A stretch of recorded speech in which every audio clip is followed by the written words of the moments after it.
YouTubeverse. It's your boy, Livio, coming at you with another video. This is my breakdown and my reaction and prediction results for Money in the Bank. I know it's a week late, but yeah, I just now got around to it. So let's just go ahead and get started. The first match was the Bludgeon Brothers versus Carl Anderson and Doc Gallows for the SmackDown Tag Team Championships. Now, I predicted that the Bludgeon Brothers would win, and they did. I rated the match a D because it was pretty much a basic Bludgeon Brothers match to keep. They're pushing things like I knew they would. Yeah, the Good Brothers. They can't think of a win. I don't know why they even got a title shot. I guess really not them to get more tag teams that could fill in that role to face against them. They really need to get some new tag teams on SmackDown and get some, better competition, or at least push the non-champions a little better. Now I know these matches are going to be in exactly order. This is the order I had them wrote down in, so this is the order I'm going to give them. Next one I had was Daniel Bryan versus Big Cass. I had Daniel Bryan down, and he won decisively, like I knew he would. It wasn't 24 hours or so after this match that Big Cass was released. I think they just held off until he finished up his feud with Daniel Bryan before they fired him. I knew he recently had some backstage heat for a segment he did with a mini Daniel Bryan, and he was supposed to give him a big boot, and that was it. And he actually took the beating a little farther than Vince I wanted him to. So I think that was partly punishment. As far as anything else, because I don't know why else they would release him. Next match I have is Nia Jax versus Ronda Rousey. I said Ronda Rousey would win through some type of shenanigans, but I didn't know what. I didn't think she'd actually win the title. I figured she went with disqualification or something, and I was right. Alexa Bliss won Money in the Bank earlier in the night and cashed it in, which is it's actually really exciting to see. You don't see that too often. Someone winning the Money in the Bank ladder match and cashing in the same night.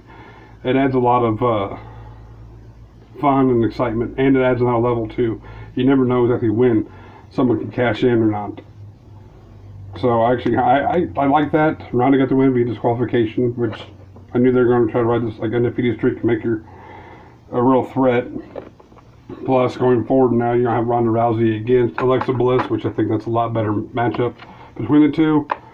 The match I give it an A-. I mean, Ronda Rousey for her first singles match and not having anybody else to kind of lean on for a match, she actually performed really well. She sold the moves really well. She actually delivered a really nice judo throw, which on someone as big as Nia Jax is actually really impressive. So once again, yeah, I thought she would win, but not win the title. The next one I had was Carmella versus Asuka.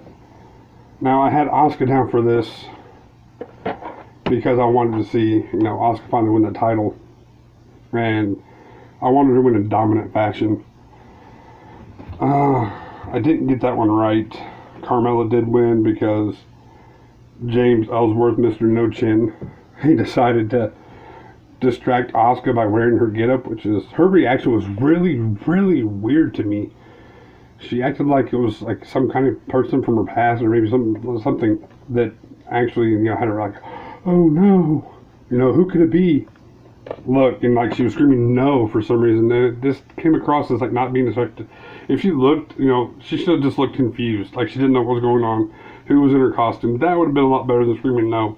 Makes about as much sense as Darth Vader screaming no at the end of Episode 3 in Star Wars Revenge of the Sith. Anyway, the next one is, I'm sorry, that match I gave a C because it was just your basic match, and I didn't like James Ellsworth coming in and the way he did, and again, Asuka's reaction kind of knocked it down for me. It just didn't seem too, impressive, I should say.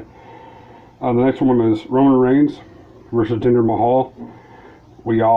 Everybody knew Jinder was going to lose. There was no way he would ever win. The stuff with Sunil Singh coming out in a wheelchair pretending to be hurt, it was a heel tactic you haven't seen in a while. Like a lot of managers would do that, feign an injury, and then when their person they're managing, their opponent turns their back, they do something heelish In this case, we shoved him into the ring post. Worked once, didn't work the second time. He ate a Superman punch and a spear. The Superman punch when he fell over the wheelchair, I mean, it was great comedy. I really like the physical comedy stuff, and I got a good chuckle out of that. Other than that, that's the only highlight of the match. And when your highlight of the match has to do with someone that's not even in the match, that says something about the participants. Well, more so, one of the participants. Jinder Mahal can carry himself. I mean, I really don't like him as a wrestler, but he can't put on a decent, okay match. Roman Reigns just, whether it's his flat delivery, his performance of basically just a few moves. I mean, a few moves he used to do was impressive. The drive-by, first 2 times I've seen it, okay, yeah, that was impressive. Something we hadn't seen before, but we've seen it for a while now. I mean, he's coming something new. The spear looks weak. It's so weak. It's up there with like Edge's spear or Charlotte's spear. It's like a baby tap. People want to learn how to do spears. They need to check Goldberg and a hellacious spear. That thing looked like it would legitimately hurt you. Another good person with a spear would be Batista. Did an okay spear. It's really basically only 2 people I can think of right now. I know there's more people out there. Monty Brown. His was a pound, so it really wasn't a spear. But it was still, and I think it was Bobby Lashley. Maybe it wasn't. Someone had a side spear. The Gore by Rhino. Another great spear. So, I mean, all you do is look at your peers and look at other people that have done it before you, and you can make it a lot more believable than it really is. So, just take some notes, please. The next match, that one I give an F, just because everybody knew it was going to happen. It was so predictable. And again, the highlight of the match happened with someone not even in the match. So the next match I have down is Lashley versus Zayn. Again, another match everybody knew Lashley was going to win. Zayn had no chance. The only thing I don't like about the match is a vertical suplex, standing, a vertical suplex is not a finisher we see nowadays, and it's not really, everybody doing suplexes. It's not believable as something that can actually keep somebody down for a count of 3. But the fact that he also did that, then he did a backbreaker type move, and then he did another vertical suplex, and then another backbreaker, and then another vertical suplex. Basically, all it does is make your finisher look weak when you do that. 3 to finish off something like Sami Zayn, come on. I mean, a lot of big power moves you could have done. I mean, I know it's stealing, but if you want to get a finishing move as high as you are, you're going to do a stalling suplex to turn into the freaking jackhammer. At least, again, Goldberg made it look good. I gave that match a D because it was a basic big guy versus little guy match. So Zayn didn't get much offense in. Lashley just had his way with him. It was way one-sided. So the next match I have is Seth Rollins versus Elias. Now, I want to walk with Elias. I said this in my predictions video. I am a fan of Elias. So he's starting to bring me over to his side. But I knew with the way Seth Rollins is right now, the height he is, I knew he was going to win. It was a very decent match. Elias can wrestle his butt off. And Seth Rollins right now, only people like AJ Styles, people like that, to that caliber, can touch him when it comes to putting on a match. I would love to see them 2 wrestle. I think it would be a 5-star instant classic. I had Seth Rollins down to win because I knew he was going to win. He did. Nothing too spectacular from my end I seen in the match that I want to talk about. I get the match a B+. It was a very good match. Next one I have is AJ Styles versus Shinsuke Nakamura. Now, I said in my predictions video, so another one I got wrong. I wanted Shinsuke to win. This is like his 5th or 6th title match in a short time. I figured it would give a reason for him turning heel. You couldn't beat him as a face. Okay, now you can beat him as a heel. Well, if they have him now in a program for the United States title with Jeff Hardy. And I said this for a while, if you're not going to put the belt on, why have him in that match? Like Roman Reigns. If you're not going to just do this Reigns experiment and have Reigns finally win and beat Brock, then why even have him in those matches? Reigns is trash when it comes to the ring. Especially against somebody who really can't put on a good match himself, which is Brock Lesnar. You know, look at Brock Lesnar's best matches, and then look who, you know, he was wrestling against. That'll show you right there who the better wrestler is and who shouldn't be, you know, at the top. So, like I said, I had Shinsuke in this. It was a very, very good match. It was the match of the night, in my opinion. You know, a lot of 9 3/4, 9 1/2, like almost 10 count. It was a last man standing match. These guys had a lot of false finishes that really built the story. It really had you on the edge of your seat. This is one of the matches I recommend. Hold on, buddy. This is okay. Like I was saying, a lot of near falls.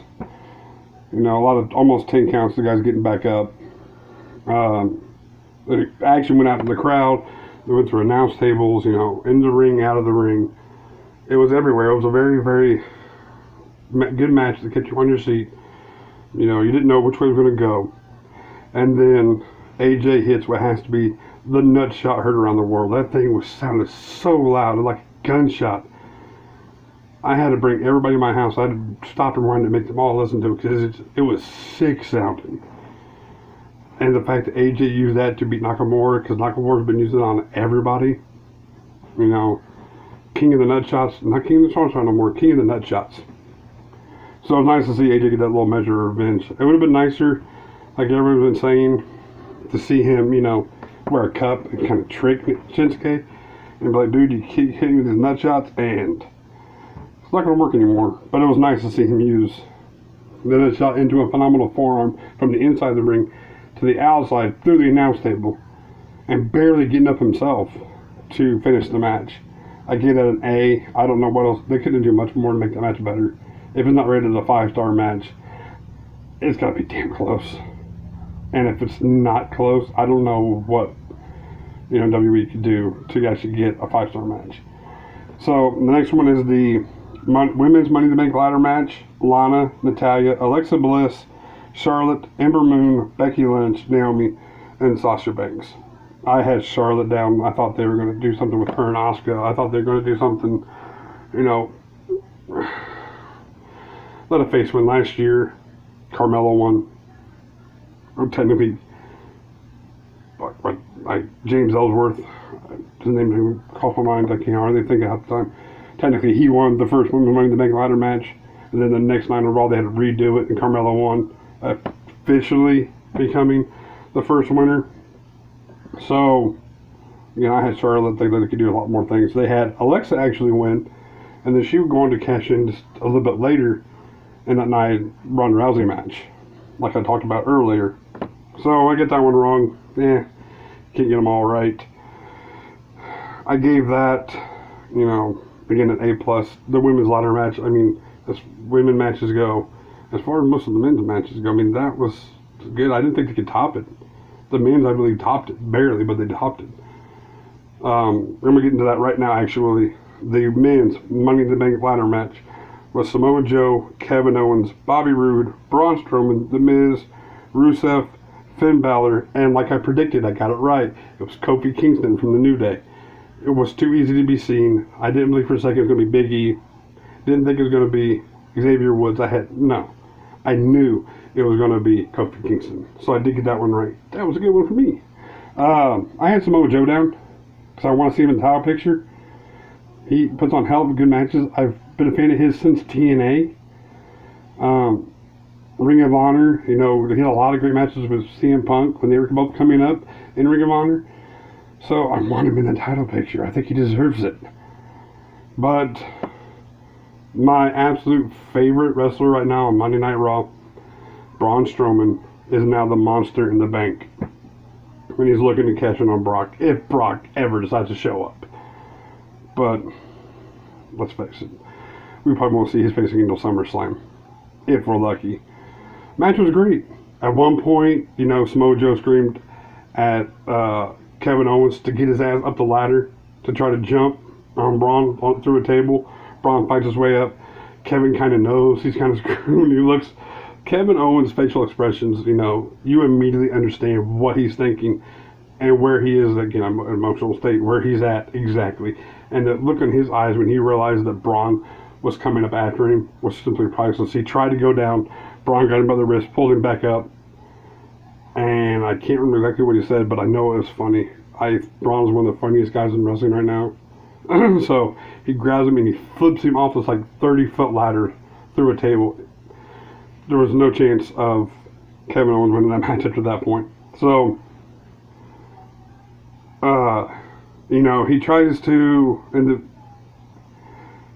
pick up Kofi Kingston, and Kofi doesn't really help him all that much, so it's kind of a botch. And then he picks him up again, picks Kofi up, and he slams him back first onto a ladder, and it looked really painful. I don't know if you're supposed to hit him that hard, if you actually like go, what happened, but that looked really painful. Then he just took off, and I don't remember, Finn Balor, I think it was somebody else. I don't know who it was, I'm sorry, like I said, it was a week ago. He plows through a ladder that they're holding and breaks it like it's a breadstick. It was really funny. That dude can move. Like I said, he has some speed for a big guy. And that's one of the things I actually like about him in his matches. The look on the Miz. I don't like the Miz, but he is very passionate. You can believe what he says in promos. And, again, his facial cues, you instantly know what he's going through. You instantly know what he's thinking. And the look of fear in his eyes when he realized it was just him and Braun. And the thing clicking in his brain saying, I need to get up this ladder and I need to get up there now. Was really, very entertaining. I like that exchange. And then it was I think it was Finn actually, springboarded off of the ropes onto Braun on the ladder and was trying to reach for the ladder and kind of pawing at it. It did a lot of that, like pawing like a kitty cat. Braun knocks the Miz down. Braun flips Finn off him, grabs the briefcase, and he's now officially the Monster in the Bank. He doesn't want to be called Money in the Bank, Monster in the Bank. So yeah, in that match again, I gave another A+. Again, they couldn't do much more to make it impressive. I do think that match should have went on, maybe they should have went on. There was rumors that the women's title match was supposed to go on last, the Nia Jax versus Ronda Rousey, and that's supposed to be the true main event, and I kind of wish it had been, because women deserve as much chance as a man in the match. That match was, like, it was really excellent.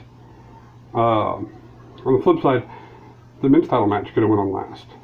I like title matches to go on last, because it does give that, just like with the women's title match, it gives you that chance of, well, maybe whoever won can cash in right now. It's that what-if scenario that makes, a lot of wrestling really entertaining. But am I doing the Money in the Bank ladder match? There was no chance for Braun to cash in. So, anyway, that's my opinion of Money in the Bank. Sorry that it's this late. As you can see, I had it all written down. The grade for the entire pay-per-view, I give a B+. The high spots were incredible. The low spots, Roman Reigns, the Bobby Lashley match, those matches have really brought down the card as a whole. I thought they were going to do the B team against Matt Hardy and Bray Wyatt, and I thought I'd missed it.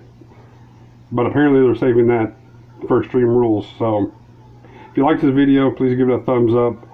Make sure to subscribe to my channel. And if you have a comment about the pay-per-view, agreeing with me or disagreeing with me, let me know. I will answer every single one. Until then, this is the Beagle saying see you next time.